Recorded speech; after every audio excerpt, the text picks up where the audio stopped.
My name is Josh Potter. I have a background in journalism, and I currently hold a master's in fine art for creative writing from the University of Washington. One thing it's important to understand when we look at Ireland's history, North Ireland and the Republic of Ireland, their split, is that this happens in westernized and Western cultures. The fact that Ireland violently split apart and fought for its independence and fought with each other, this doesn't just happen to non-Western, non-Christian people. I mean, this was a fight between Catholics and Protestants. The duality between Protestantism and Catholicism was largely invented by British imperialistic interests. So when you have a split screen showing the two, what we're really showing is how that was actually manufactured. One thing you see in the 1910s, because of industrialization, you can also have individual entrepreneurship. So the look we used was this lace ad that we found that I thought captured the idea of a now more urban, more sophisticated Irish populace. So in the 1920s, this is actually it's a really integral time for them. World War I is over, and essentially Britain can return undistracted to the question of what to do with Ireland. They find representatives of the body politic in Ireland and sign the Anglo-Irish Treaty in 1921. So all of a sudden, you get the split between North Ireland and the Republic of Ireland.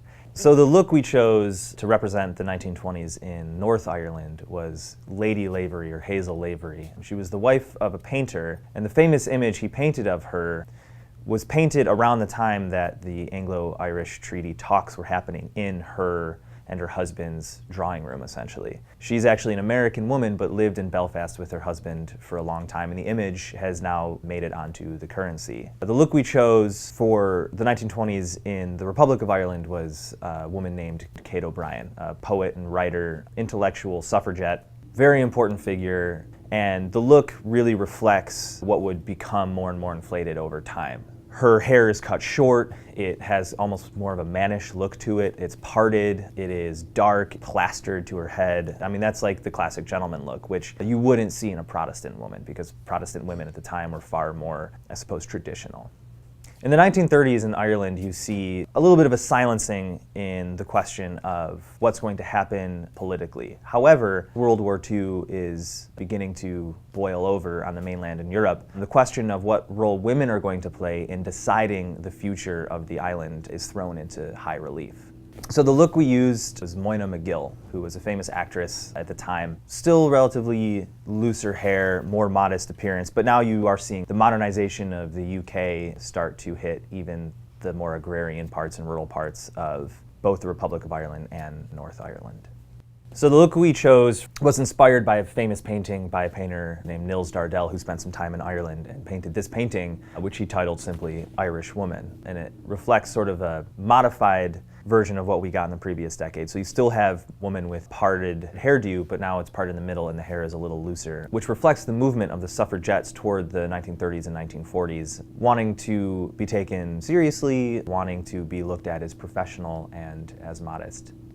In the 40s in Ireland, we chose the look of a nurse because North Ireland was involved in World War II because of their lingering connection with the UK. So one thing that's important to remember, and that really kind of informs the future narrative of Belfast and North Ireland, is that Belfast was blitzed the same way that London was during World War II. Belfast was bombed by Germany. Dublin was not. And that really plays a role in who people in Belfast and in Dublin at the time really saw themselves connected to.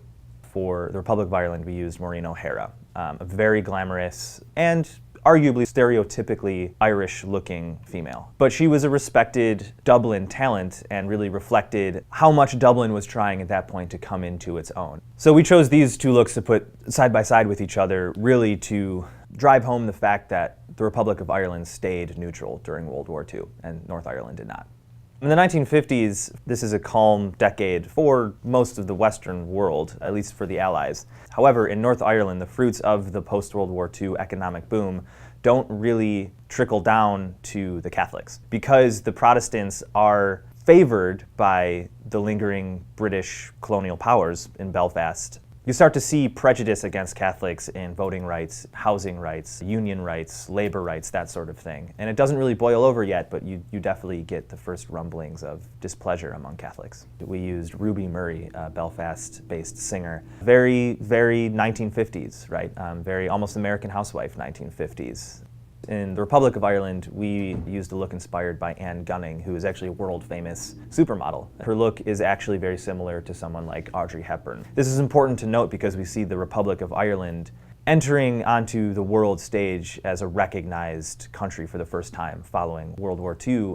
In the 1960s, you see the type of discomfort echoed in Ireland and North Ireland that you kind of see in the States as well. Civil rights unrest, civil rights protests, except not here for Vietnam, but in both the Republic of Ireland and North Ireland because of the way Catholics perceive themselves being treated in the North and Protestants perceive themselves being treated in the South in Dublin.